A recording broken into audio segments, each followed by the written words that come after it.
partir de este momento, los invitamos a formar parte de esta mesa donde se componen y descomponen los problemas del país.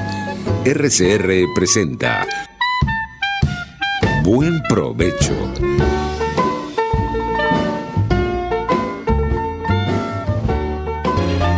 Diáspora y Ambiente con Tomás Páez y Fernando Jáuregui. Buenas tardes, querida audiencia global. Como todos los viernes a esta hora, en su espacio Diáspora y Ambiente en Buen Provecho.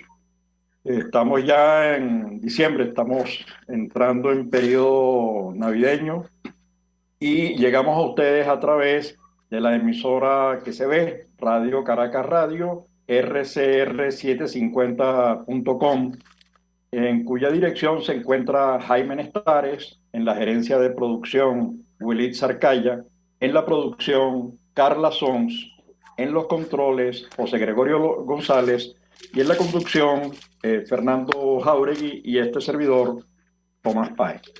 Tres cosas antes de presentar a nuestra invitada del día de hoy. En primer lugar, saliendo de la cumbre climática y de los acuerdos, se dispara en un 40% la quema de carbón en Europa, producto de los precios de las energías, el gas, los fósiles, etcétera, etcétera, ¿no? Y ya comienza a ser preocupante el tema. Segundo, lo acostumbrado de servicio público con los venezolanos que están requiriendo recursos familiares y amigos. Estamos hablando de la hija de Eduardo Sapene, que necesita recursos, de quien fuera diputado y especialista en el tema ambiental, profesor universitario Alexander Luzardo, de Luis Manuel Esculpi, quienes necesitan recursos. Todos ellos los pueden conseguir, por un lado, a través de las páginas Facebook y el Twitter de La Voz de la Diáspora, y también en la página y Twitter de Ecopráctica. Ahí está, hay información de los crowdfunding, de las distintas personas que están necesitando recursos, la profesora Nelly Arenas del CENDES. Por favor, lo que puedan, incluso compartir la información para buscar nuevos aliados en este esfuerzo. La OIM ya subió el número aceptó que el número de migrantes venezolanos había subido, ya está en 6.100.000 más o menos, y nosotros estamos entregando nuestro observatorio ya con 7 millones de venezolanos fuera de Venezuela, digamos, en la nueva geografía de Venezuela.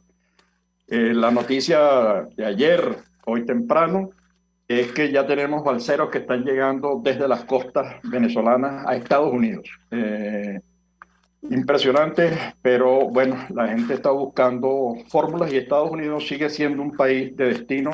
En los últimos meses han migrado unos cuantas decenas de miles y han sido apresados y detenidos unos cuantos miles de venezolanos cruzando la frontera México-Estados Unidos. Hoy tenemos como una invitada muy especial a María Alejandra Faría.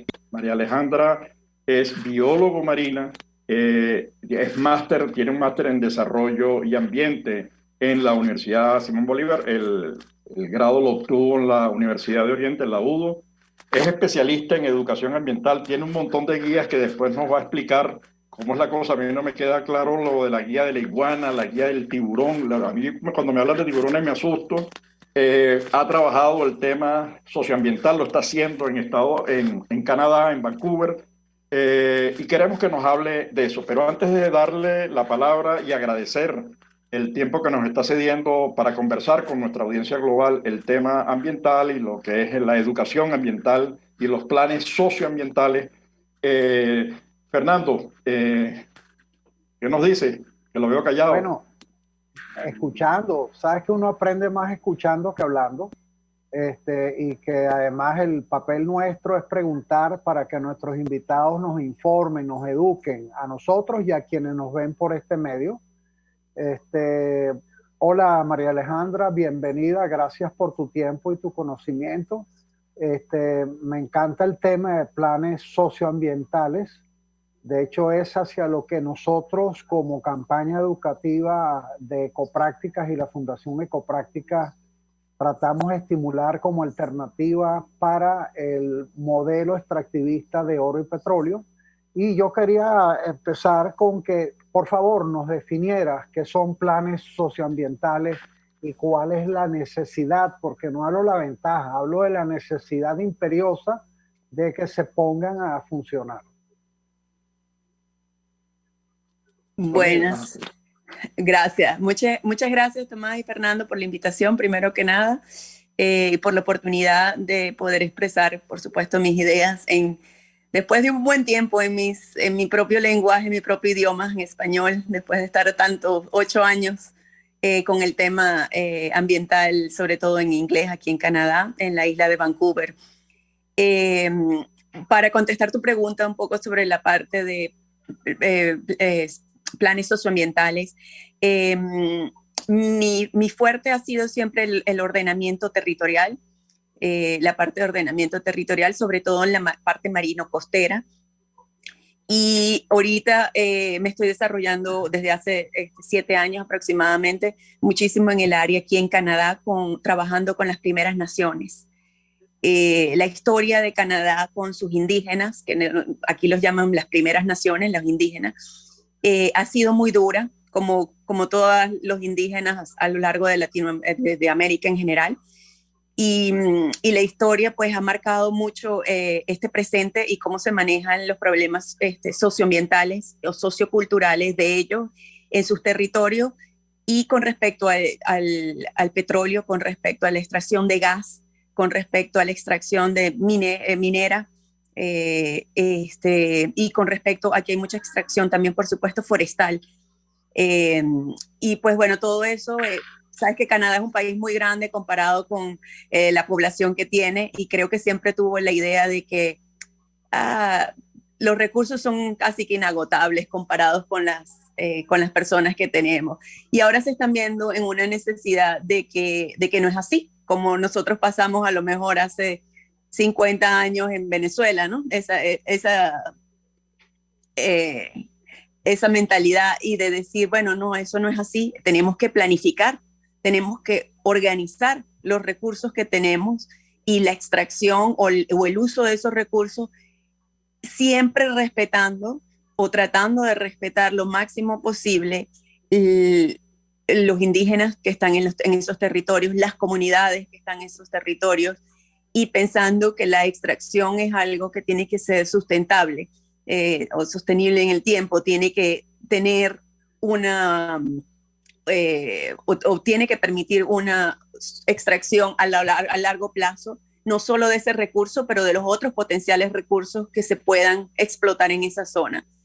Entonces, más que nunca creo yo que como está el planeta, se necesita mucha organización para poder abastecer sea con recursos forestales, con recursos de gas, con recursos de petróleo, a las diferentes comunidades o diferentes demandas que tenemos a nivel mundial, y a la vez que la gente pueda vivir en esos territorios sin estar afectada su cultura, sus intereses sociales y sus intereses ambientales, que a veces llegan a ser muy diferentes de los intereses ambientales de los usuarios de petróleo o de forestales, ¿no? Porque los indígenas, por ejemplo, aquí, ellos viven y dependen de ese territorio. Ha sido la marca que llevan en su corazón.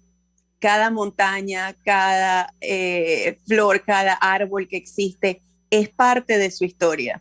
Y pues bueno, toda la planeación la planificación que tiene que hacerse a nivel ambiental tiene que respetar eso. Espero que eso haya respondido un poco a tu pregunta.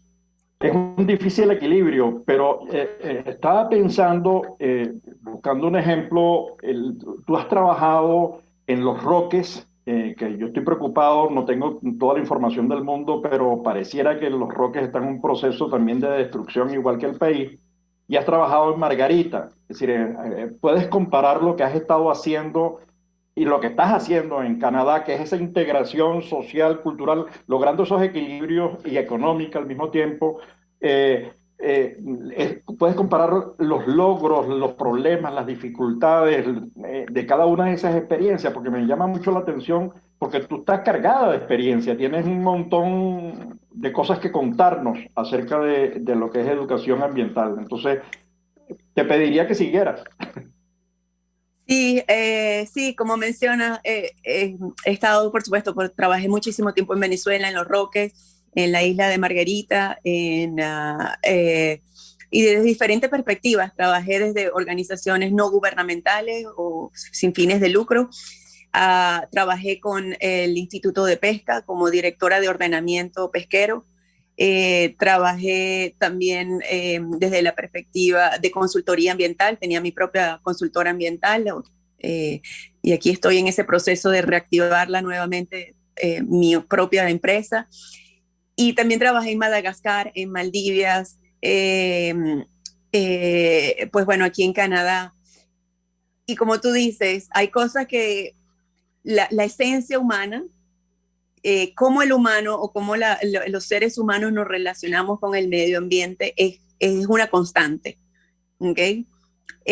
Siempre existe esa relación y siempre existe una relación de un grupo de personas en estos países que se relacionan directamente con la naturaleza de una forma holística, de una forma que para los cuales ellos no dominan a la naturaleza, sino que son parte de la naturaleza. Pero siempre hay un grupo, sobre todo el que refleja más la parte económica, que no se relaciona desde el punto de vista holístico con el ambiente o con la naturaleza, sino más bien como soy el dominador y de aquí tengo que sacar el mayor provecho en el menor tiempo posible o lo más rápido posible, ¿no?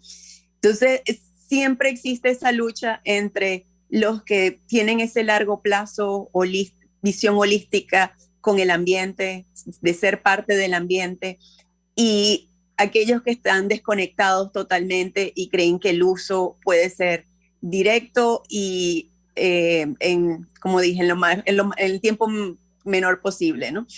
Y ese yo creo que ha sido como la batalla común entre todos estos países y estas experiencias que he tenido.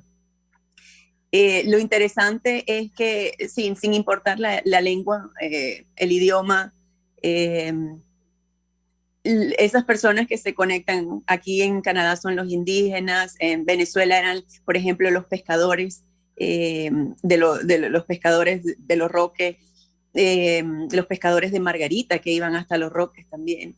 En Madagascar, las comunidades locales. Siempre me lleva a pensar que la base o esencia humana, sí nos conectamos con la naturaleza en lo más, desde la perspectiva más respetuosa. Y cuando empezamos a incorporar temas de interés político o económico, es cuando empieza la batalla entre uno y otro. Aquí las llaman la batalla de los world views o de las visiones o de las cosmovisiones, ¿no? Cómo la persona o cómo los grupos ven el universo y se ven dentro del universo. Entonces, siempre me ha llamado mucho la atención esa parte, por supuesto, y por eso desde la biología marina llegué hasta una ciencia social como la educación, porque para mí es fundamental cómo los hombres, cómo las personas se relacionan con el ambiente desde la esencia de esa comunidad, desde la esencia de ser persona, y qué los lleva o qué les motiva a comportarse como se comportan con el ambiente. Entonces, en Los Roques, por ejemplo, trabajamos mucho trabajé en aquella oportunidad cuando yo empecé a trabajar en Los Roques, fue con la cooperación española, con la cooperación internacional española. Y estábamos justamente haciendo revisiones del plan de ordenamiento del parque. Sabes que Los Roques es un parque nacional o un parque nacional marítimo de mucha importancia en Venezuela. Y en esa parte me tocó coordinar toda la logística de campo. Hicimos unos trabajos espectaculares con la Universidad Simón Bolívar para reforzar y para asesorar un poco la planeación integral de Los Roques. Trabajamos desde una planta de reciclaje hasta la pesquería de langosta y conservación de aves marinas y calidad de agua. O sea, fue un programa espectacular. Lamentablemente por la situación política, ese programa tuvo que cerrar. Ese fue el momento justo cuando cuando hubo aquel altercado con el rey de España. Y bueno, y el discurso de rabia fue tal que pusieron una bomba en la embajada, y ahí mismo estaba la cooperación española, y pues se tuvieron que ir del país lamentablemente, y eso quedó a medias. Pero fue un trabajo muy bonito que se logró hacer ahí. Luego estuve trabajando también con los pescadores en la parte de la langosta, de la pesquería de la langosta, y con la parte de comanejo, de enseñarles directamente a la comunidad cómo manejar sus recursos. Y creo que fue la primera vez en que en Venezuela, y con un grupo de pescadores artesanales o locales, se logró que ellos mismos firmaran un acuerdo que decía que si la captura por unidad de esfuerzo llegaba a cierto nivel, en aquel momento eran las 40 toneladas de langosta, pues ellos se comprometían a mantenerla en ese nivel o por debajo, porque entendían que seguir pescando por encima de las 40 toneladas en una temporada pondría en riesgo la población de langostas para el resto de sus vidas, para el resto de los años por venir, ¿no? Cómo lograste eso? Porque no es fácil poner tantas voluntades de acuerdo. Además, hay intereses de cada uno de los pescadores, ¿no? Quisiera vender un poquitico más, al final es un ingreso. Costó mucho, me interesa como proceso humano. ¿Cómo lo lograste? ¿Cómo fue el proceso?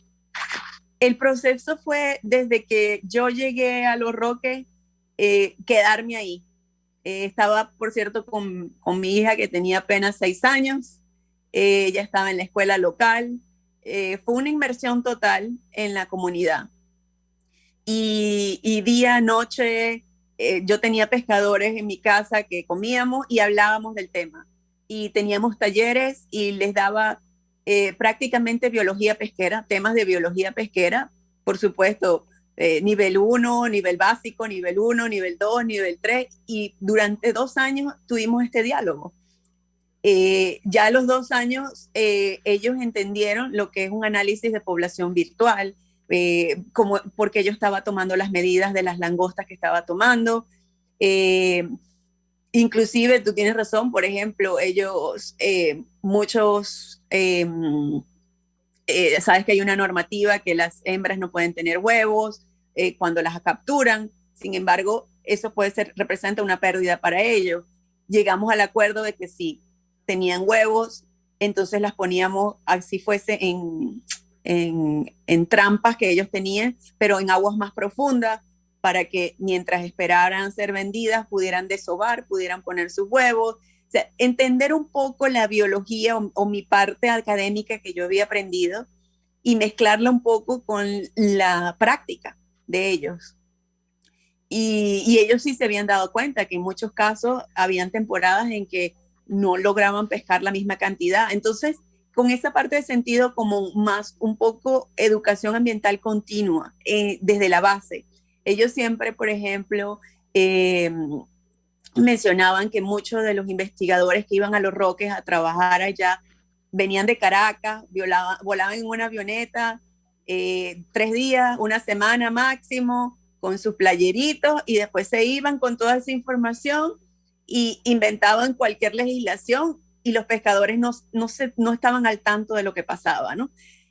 El haberme tenido ahí 2 años, y como te digo, yo soy una persona algo extrovertida, entonces desde la mañana estaba afuera hasta la noche que estábamos hablando del tema, y fue una inmersión total. Entonces, el poder decir que los pescadores de cierta forma entendieron un análisis de población virtual pesquera es bastante, y de que lo hayan puesto además en práctica, o que hayan entendido las consecuencias de un buen manejo pesquero, pues bueno, fue una de los grandes logros ahí. Fernando, tú no tienes nada que decir con el tema de la educación. Mucho, mucho. Primero, yo pues me identificaba con el caso de los indígenas en Canadá, porque como tú decías, María Alejandra, en todo el continente americano pasa lo mismo, y no solo tenemos una pérdida ambiental, sino una pérdida de conocimiento ancestral, que fue la que conservó durante miles de años todo el ambiente. En los últimos años hay investigaciones que indican que el Amazonas no fue una selva espontánea, sino que fue generada hace miles de años atrás por diferentes pueblos originarios, ¿verdad? Que habitaron allí. Estos son estudios muy recientes que están comprobando justamente esta teoría. Por cierto, te tengo una buena noticia a ti que eres doliente de los roques, igual que yo. Se acaba de pasar una normativa que está impidiendo la pesca de tiburones en Venezuela, sobre todo en Los Roques, porque en Los Roques es uno de los centros de cría de los tiburones para el Caribe. Entonces se logró un pequeño avance allí con eso. Yo conozco mucho Los Roques. De hecho, he estado con la gente de la Fundación Los Roques, con el profesor Juan Posada, que quizás tú conozcas. Conozco como parte de la campaña educativa, he difundido su documental sobre el botuto, y creo que una de las claves de tu educación es que tú le hiciste ver a ellos que pan para hoy y hambre para mañana, cuando sobreexplotas el ambiente, además de la responsabilidad transgeneracional. Creo que tú supiste llevar de la mano no solo lo técnico, sino que tu educación incluyó hacerles ver a ellos, ¿verdad?, cómo a la larga van a pasar hambre, porque van a matar en los Juegos de Oro, ¿no? Entonces, me gustaría saber qué otras estrategias tú recomendarías dentro de lo que es educación ambiental. Sí, bueno, con la parte de educación ambiental, yo, por ejemplo, que he trabajado inclusive en países donde no hablaba el idioma, como Madagascar, que se habla malgache, he tenido que ser una parte muy creativa. Yo trabajé mucho con inteligencias múltiples cuando estuve trabajando en la parte de educación ambiental. Y eso significa, bueno, que cada quien tiene al menos 8 diferentes inteligencias: inteligencia emocional, intrapersonal, inteligencia kinestésica, inteligencia matemática o numérica, inteligencia lingüística, inteligencia musical. Y todos tenemos esas inteligencias con ciertos porcentajes, de algunas más u otras menos. Inclusive en nuestras vidas a veces somos más musicales y somos menos kinestésticos, y tenemos esa estructura. Entonces, la parte de educación ambiental, o la parte de educación en general, debería enfocarse a preparar el currículo o la currícula o el tema ambiental que se quiera transmitir bajo esa perspectiva. Es decir, tú no tienes que limitarlo a una charla o a un foro, por ejemplo, donde las personas nada más lo van a oír, porque ahí nada más te va a captar el mensaje los que tienen la inteligencia auditiva, ¿okay? Pero tienes que hacerlo con otros medios, con la visual, con baile. Entonces, pues bueno, ese mismo viajadera o experiencia a través del mundo me ha enseñado eso. Yo, por ejemplo, en Madagascar, que no hablaba el idioma, y dije, bueno, esto va a ser algo complejo. Tuve que hacer una campaña nacional, es decir, por toda la costa de Madagascar. Sabes que Madagascar es la 4ª isla más grande del mundo. Te podrás imaginar recorrer toda la costa. Hay 19 dialectos diferentes. Por más que yo quisiera aprenderme lo más básico de malgache, pues bueno, ya cuando me moviera iba a ser súper difícil. Y dije, bueno, ¿y ahora qué hago?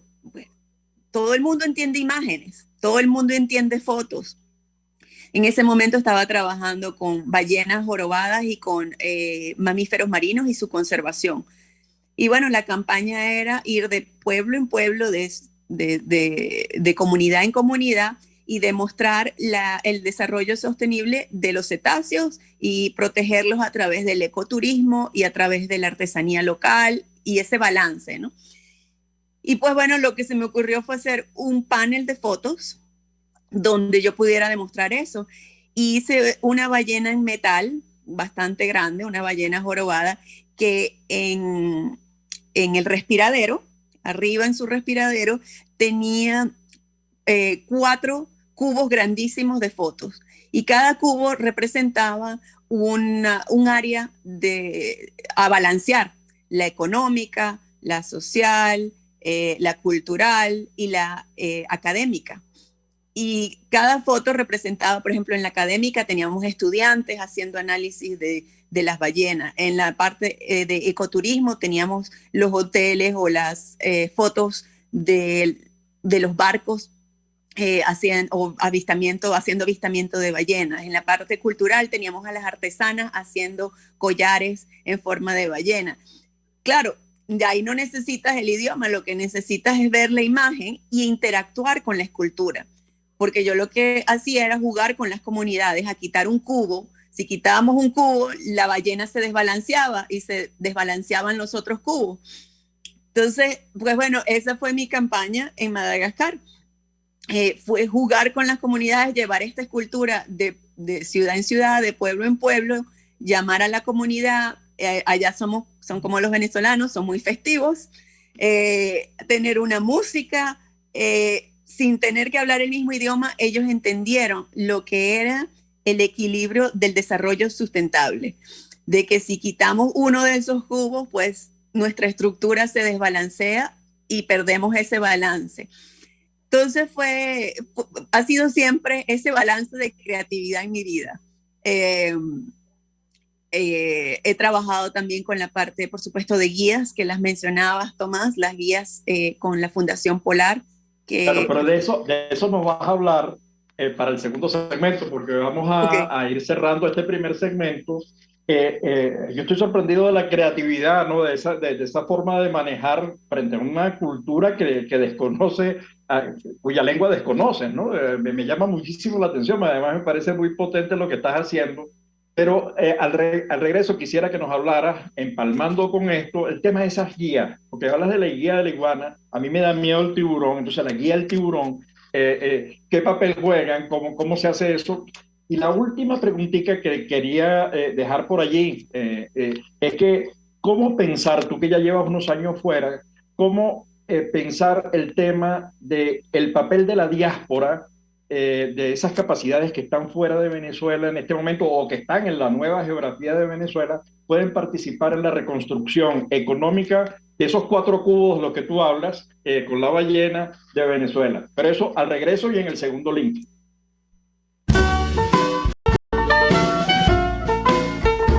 Análisis, opinión, entretenimiento y mucho más.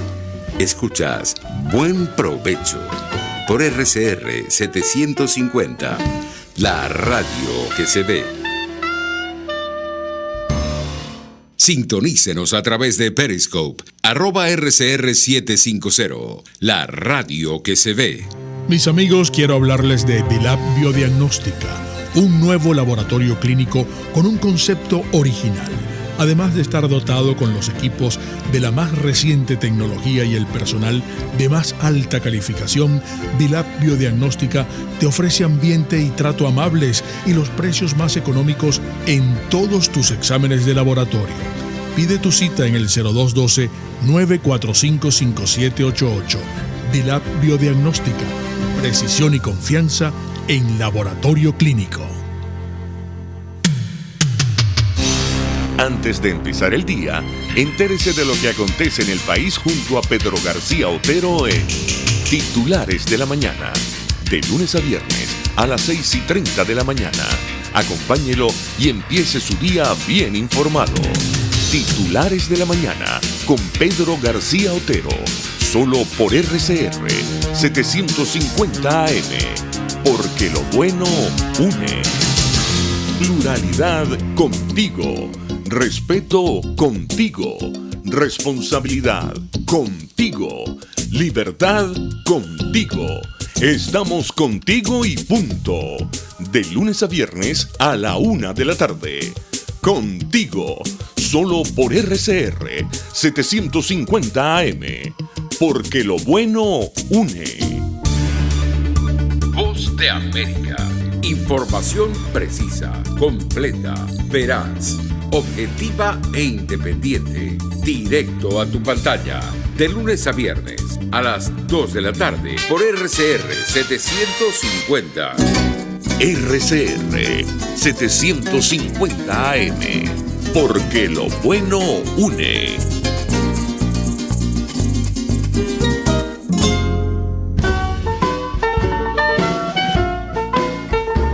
Usted escucha Buen Provecho por RCR 750, la radio que se ve.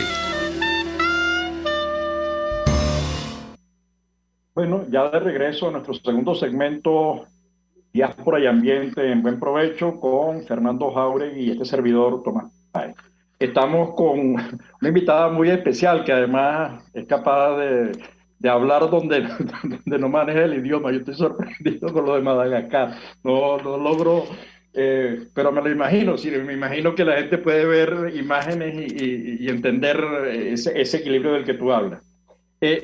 Hay varias cosas que yo quisiera preguntar. No sé si además Fernando quisiera agregar otras. A mí me preocupa el tema del gobierno ecocida. Digamos, nosotros tenemos aquí una situación, lo hemos descubierto, bueno, yo lo he descubierto, yo creo que Fernando ya lleva tiempo descubriéndolo o conociéndolo. Yo lo he descubierto cada vez que entro en un programa, que salgo de un programa de estos, salgo salgo fregado, salgo con el estómago vuelto leña, porque es el tema del agua, es el tema de la contaminación del Orinoco, es el tema de los ríos, es el tema del cambio climático y la fauna marítima marina que tú has trabajado. Por eso, decía, exacto, digamos, los bosques desapareciendo, todo eso que es terrible. Entonces tú has trabajado el tema de las guías. Entonces, primero, ¿cuál es el propósito de las guías? Y la segunda es, ¿cuál es el papel que podría jugar la diáspora? Tú que estás fuera en este momento del país, ¿cómo ves tu trabajo y tu posibilidad de apoyar a Venezuela? ¿Desde dónde toda esa experiencia que tú has adquirido vale oro? ¿Cómo transmitirla? Etcétera. Entonces, esas serían como mis preguntas para el arranque. No sé si Fernando quiere complementarlas para que nos hable María Alejandra. Escuchémosla a ella. Ok, dale. Okay. Dale, María Alejandra. Voy primero entonces con lo de las guías. Okay. Las guías empezaron justamente con un programa de educación ambiental que tenía en la isla de Margarita con la ONG Provita, para la cual yo era directora de la región, de la isla, del programa Bioínsula, y estábamos empezando con la parte de educación ambiental. Y fue un programa bastante complejo, en el sentido que teníamos desde talleres en verano para los muchachos o para los jóvenes. Pero yo dije, se necesita algo más. Aquí se necesita algo que sea más sustentable, más a largo plazo. Y pues me metí de manos llenas a trabajar con los docentes de Macanao, no solo de Boca de Río, pero de todo Macanao. Y tenía un grupo de docentes, aproximadamente 37, 40 docentes con los que yo trabajaba en todas las escuelas rurales, incluyendo la escuela de la Restinga. O sea que esa escuela se llega en bote. Esa es una de las más rurales. Y hicimos un equipo de trabajo tan bello. Todavía yo sigo en contacto con esos profesores y con esos grupos. Teníamos más de 4.000 niños en brigadas ambientales. Y tenía profesores, como te dije al principio, en el primer episodio, de que yo soy partidaria de las inteligencias múltiples. Entonces tenía profesores de música, profesores de matemática, profesores de todas las disciplinas, no solo los que trabajaban con ciencias sociales o ambientales, sino con todos. Y una anécdota muy bonita ahí es que uno de los profesores de música, Humberto, por cierto, pues creó la canción y el himno de Macanao, que habla de las bellezas naturales, porque todo lo que aprendió en estos talleres lo tradujo a un himno de Macanao. Entonces, ese es el tipo de semillas que uno va sembrando, ¿no? Y estos profesores decían, bueno, pero ¿qué recursos tenemos? Porque tú no te puedes clonar y venir a las escuelas a estar dando charlas todo el tiempo. Hicimos talleres cada 3 meses, hacíamos talleres de 3 o 4 días para entrenar o capacitar a los profesores en temas ambientales. Y ellos lo podían tomar desde la perspectiva, si era matemática, bueno, cuenten las semillas, multipliquen las semillas, de que ellos lo aplicaran a su área, ¿no? Y estas guías se originaron en ese ámbito, tratando de crear herramientas pedagógicas que les permitieran a los profesores dar o transmitir conocimientos que ellos a lo mejor no tenían esos libros. Sabes que la mayoría de los libros siempre son generales y te hablan del león y te hablan del tigre y son fauna que no tenemos. Ninguno te hablaba específicamente de la cotorra margariteña o de los tiburones locales de las costas de Margarita. Entonces dijimos, bueno, vamos a hacer, porque eso es lo que los niños ven y lo que los profesores ven, ese es su jardín. Entonces vamos a hacer guías de la fauna y guías pedagógicas para apoyar a estos profesores que están haciendo una labor increíble de educar a estos niños, que los tengan a mano y puedan tener esa información. Y de ahí empezamos a crear el de la iguana, que lo creé ahí con Beatriz Este, que es de la Fundación Abrae. Creamos el de los tiburones, que lo hice conjunto con Rafael Tavares, que es el presidente del Centro de Investigación de Tiburones, y con Isabel Magán, que es una excelente dibujante, y también colega bióloga. También se hicieron el de cetáceos aparte, se hizo el de tortugas marinas aparte, pero fue con esa idea de crear una enciclopedia pedagógica que sirviera a los profesores de Venezuela en general para enseñar sobre el tema. Hicimos el de la langosta también, el de la langosta espinosa lo hice, para enseñar sobre esos recursos locales, porque como siempre he dicho yo, se quiere o se conserva lo que se conoce. Entonces, esta fue una de esas herramientas. Y bueno, y agradezco muchísimo, por supuesto, a Fundación Polar por haber aportado tanto en ese momento y haber logrado esas guías que hasta los momentos se usan. De los profesores, como te digo, siempre están en contacto y me dicen, aquí todavía tengo la guía, aquí todavía estoy dando este tema. Es algo que a mí me llena muchísimo, el que los proyectos que yo haya trabajado sigan en pie y sigan adelante, ¿no? Ahora, en cuanto a la segunda pregunta que me hacías, la diáspora y lo que uno puede hacer desde fuera. Desde que yo llegué a Canadá, he tratado, por supuesto, aquí habemos un grupo más o menos significativo para el tamaño de la isla, digo yo. En la ciudad donde yo estoy, habemos a lo mejor casi unas 50 personas de Venezuela. Y por supuesto nos han unido las protestas y las manifestaciones que hemos tenido que hacer en el Parlamento Legislativo para manifestar nuestro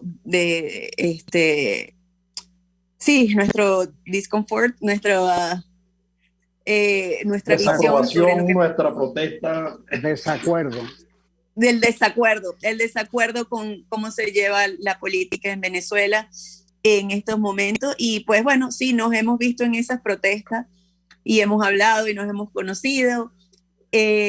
Como mi fuerte ha sido la parte ambiental, en un momento yo fui al Green Party, al Partido Verde de aquí, que es una abogada muy reconocida que se llama Elizabeth May, y le llevé la carta inclusive del arco minero, le llevé la preocupación que hay en Venezuela sobre el arco minero, y sobre todo porque en mis investigaciones que yo hice vi que habían ciertas conexiones con empresas mineras canadienses. Y me preocupó porque yo dije, bueno, ¿por qué si Canadá aquí en su casa, aquí en su país, ellos abocan a decir que debe respetarse el ambiente, que debe respetarse la parte socioambiental, porque en países que a lo mejor las legislaciones son un poquito más suaves, ellos no siguen respetando eso. Entonces estaba haciéndole el llamado al Partido Verde de que por favor investigaran las empresas canadienses o empresas americanas o empresas de afuera que estuvieran conectadas con algunas canadienses para que exigieran un mayor respeto en Venezuela de las operaciones mineras allá. Ha sido a lo mejor poco lo que he podido hacer, pero son los gajes de estar en otro país y tratando de enfocarse también a vivir un poco la dinámica de ese país, de esa perspectiva. También he estado mucho en contacto con mis colegas, por supuesto, de educación ambiental como Beatriz Esté. Siempre estoy a la orden para consultorías que me hacen. Ella estaba con un programa de retira tu colilla. Sabes que en Margarita las colillas de cigarro son un problema bastante grave en las playas. Y bueno, hacemos sesiones así como estas en Zoom, por videoconferencia, y hacemos lluvia de ideas y trato de aportar a las organizaciones que se conectan conmigo desde Venezuela. Ella también tuvo una requisición o una pregunta de los indígenas en Venezuela que querían empezar a trabajar con aceites esenciales. Siempre estoy a la orden y abierta a asesorar un poco, por supuesto, a esas personas que yo sé que están trabajando con las uñas en Venezuela en estos momentos para poder sacar adelante la parte ambiental. Nando. Sí, bueno, estaba pensando en la compañía Gold Reserve, que es una compañía canadiense que se expulsó del país durante el periodo en que el presidente Chávez estaba vivo, y después con la crisis del petróleo y una deuda de $1.200 millones que en una demanda que ganaron justamente en un juzgado de Canadá, el gobierno del actual Maduro les dio nuevamente una concesión que tiene que ver con todo, digamos, el desate de demonios del arco minero, porque al final ninguna de estas grandes compañías hicieron grandes inversiones. Solo hay 2 sitios que procesan lo que sobra de las minas de oro para sacarle más provecho, que de hecho son dos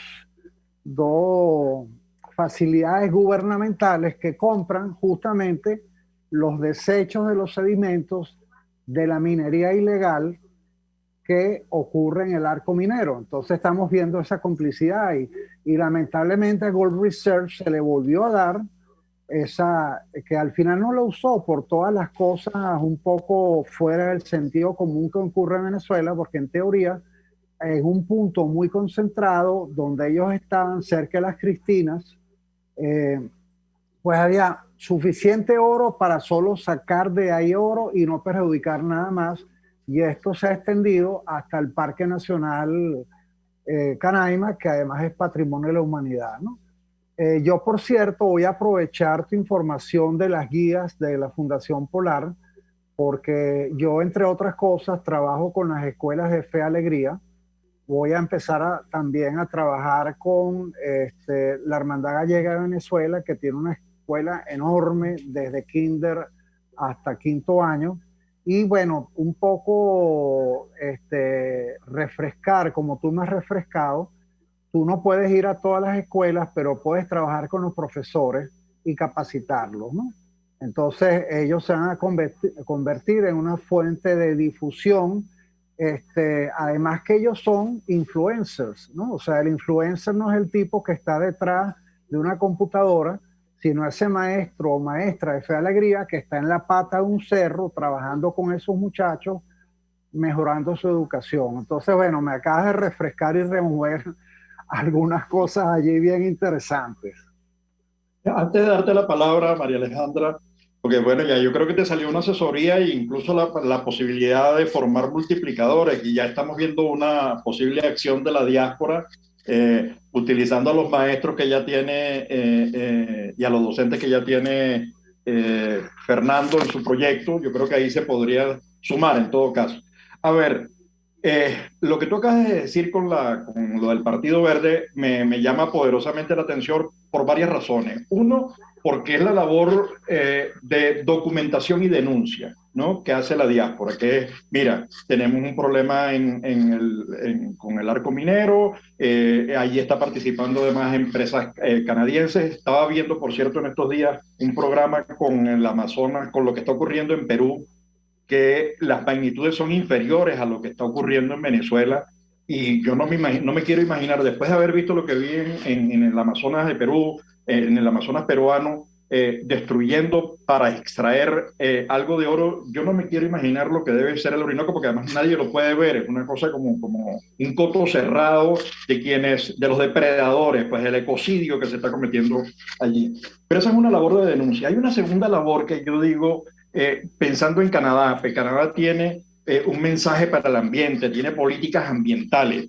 ¿No crees tú que es posible conseguir apoyo, primero en capital humano, para atender estos problemas? Es decir, que nos permitan compartir, aprender, discutir, analizar de manera conjunta. Dos, no es posible conseguir apoyo también financiero para diseñar, porque lo que nos queda a nosotros para Venezuela es un proceso de reconstrucción muy profundo. Nosotros estamos en el 8º, en el 10º sótano.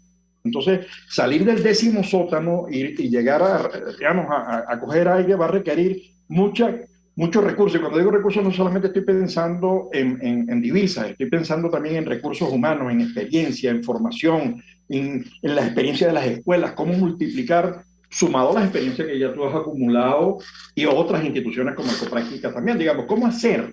Creo que ahí hay una agenda de posibilidades, y cómo hacer además desde las regiones, porque si hay un país descentralizado también es Canadá. Tiene por un lado Vancouver, por otro lado Montreal, por otro Toronto, digamos, a Calgary, y cada uno de ellos anda en distintas áreas trabajando. ¿Se te ocurre que hay posibilidades allí de conseguir apoyo y recursos?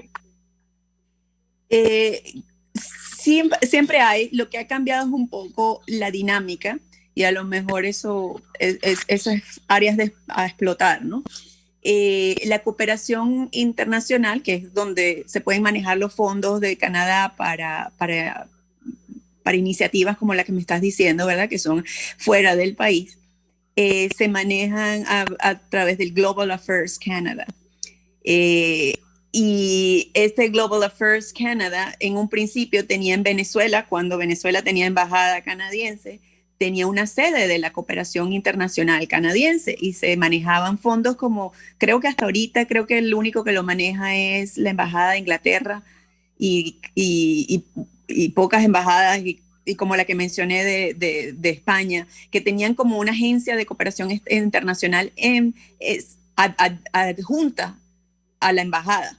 Claro, ahora las embajadas se han ido, estas instituciones también. En el caso de Canadá hubo una reforma también interna, y resulta que esa agencia dejó de ser la que manejaba los fondos per se, y ahora lo que hace esta agencia, el Global Affairs Canada, es que le da los fondos a organizaciones no gubernamentales o académicas en Canadá que trabajan o tienen algún vínculo con alguna organización en alguno de estos países, sea Uganda, Belice, Venezuela, sea donde sea. Entonces ellos yo trabajé, el primer año que yo trabajé aquí en Canadá, trabajé con una organización que se llama World Fisheries Trust, y nosotros trabajamos bajo ese esquema. Y trabajé justamente para la pesca y acuicultura, programas, planeamiento o planes de acuicultura y de pesca para comunidades locales en Bolivia, y con un poco de polinización entre Bolivia y Brasil. Sobre todo Brasil, las guías venían de Brasil, pasaban por aquí por Canadá y después llegaban a Bolivia. Entonces, estoy bastante enterada de cómo funciona eso, porque tuve a manos llenas con ese proyecto, con esa organización, y sé que para Bolivia ha representado muchísimo, muy buen beneficio desde la perspectiva de acuicultura y pesca, sobre todo la pesca del paiche. Y ha sido aproximadamente ya casi 10 años de financiamiento y de ayuda económica desde esa perspectiva. Es decir, que sí es posible. Sería interesante, a veces hay que ser un poco diplomático también, ¿no? Porque yo lo que me he dado cuenta es que, por ejemplo, si se va a hacer un programa o una iniciativa solamente de protesta, por ejemplo, del arco minero, a eso a Canadá no le interesa, porque sabemos que hay empresas que están detrás de eso y como que, pues bueno, no es la forma. Entonces habría que darle un poquito la vuelta a eso y ver si, por ejemplo, desde la parte indígena se puede enfocar. Decir, bueno, aquí hay unas organizaciones, o en Venezuela hay unas organizaciones que están apoyando a los indígenas a que se mantenga justamente esto que me decías, la cultura ancestral de ellos, su imprint o su huella en el ambiente sin que sea destruida por la minería. Bueno, estas organizaciones que están trabajando con los indígenas quieren un consentimiento previo. Eso es muy importante ahorita para Canadá y en el tema indígena internacional, bajo la Declaración de los Derechos Indígenas de las Naciones Unidas. Entonces, hacer un trabajo, por ejemplo, desde esa perspectiva, donde se trabaje junto con los indígenas en lo que significa o cómo creen ellos que debería significar el consentimiento previo para minería en esa región. Mira, eso yo lo veo fácilmente que se pueda hacer un caso o un proyecto para proponerlo al Global Affairs Canada y conseguir partners, conseguir asociados en la academia, es decir, en universidades o en ONGs de aquí.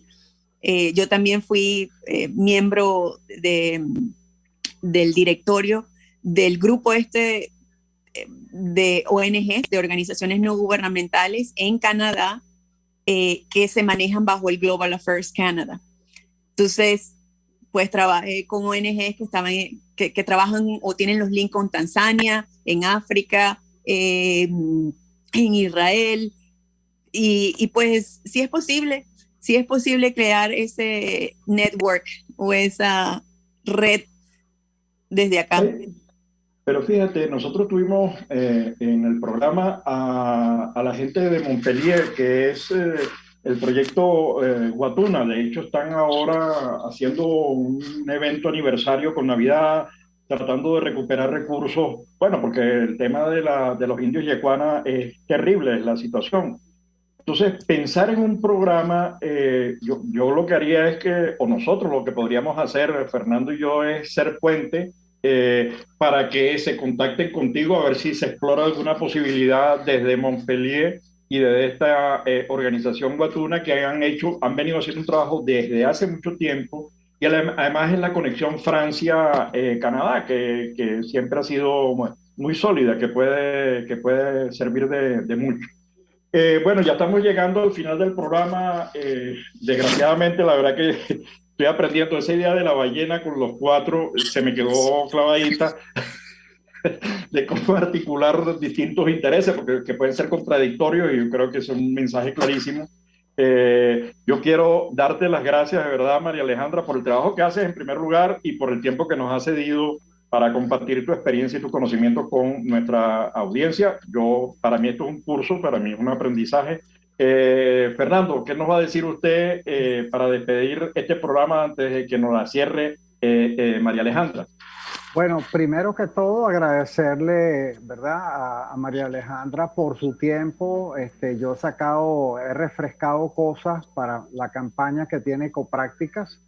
Por cierto, María Alejandra, yo te invito a ti y a usted que nos está viendo a través de RCR, ver nuestro canal de YouTube, que es youtube.com/ecoprácticas, donde publicamos todo lo que transmitimos como productores independientes en Globovisión con un programa que se llama Ecoprácticas TV. Entonces, allí usted podrá ver a su conveniencia los contenidos de los programas que transmitimos semanalmente con toda la temática y como una plataforma de educación. Y si fuera posible, y estás de acuerdo, María Alejandra, más tarde, no me refiero hoy, en algún momento me gustaría contactarte para contar con tu orientación justamente para ecoprácticas, ¿no? Tenemos unos proyectos que pueden ser muy interesantes, que están relacionados justamente a los sectores populares.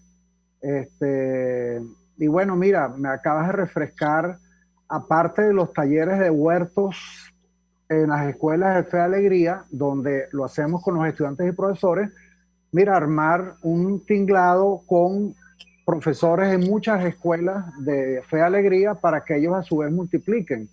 Es más práctico, ¿no? Más allá de lo que uno puede hacer. Así que te agradezco haberme refrescado eso, haberme puesto en conocimiento de las guías que existen de la Fundación Polar, a quienes voy a contactar posiblemente la semana que viene, para despedirme. A usted que nos ve por RCR 750, les recordamos que sin su participación ni el país ni el planeta van a mejorar. Tomás, gracias, y también a Carla Son, nuestra productora. María Alejandra. Bueno, muchísimas gracias, en verdad, Tomás y Fernando, por esta oportunidad. Siempre da como un soplito en el corazón poder conectarse con el país de uno, a pesar de que yo por lo menos no tengo fecha en el calendario para regresar, ni siquiera de visita, lamentablemente. Pero estas son las cosas que hacen que uno esté presente en el país, a pesar de que uno no esté ahí. Y si esto puede continuar a través de, como tú dices, Fernando, de la conexión con ecoprácticas o programas con los indígenas en Venezuela y gente que ustedes han entrevistado ese siempre ha sido mi moto. Ha sido el conectarse, interconectarse y unir capacidades,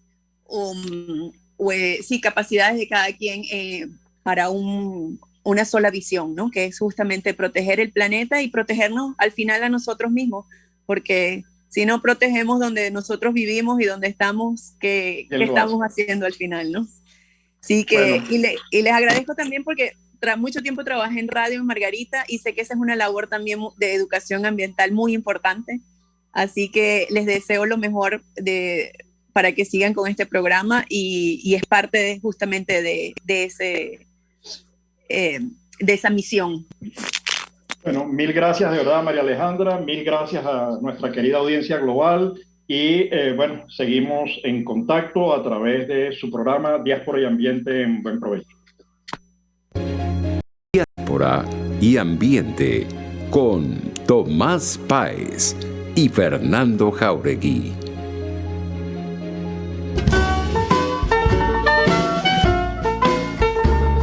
RCR presentó Buen Provecho. Síganos en Twitter como @RCR750, la radio que se ve.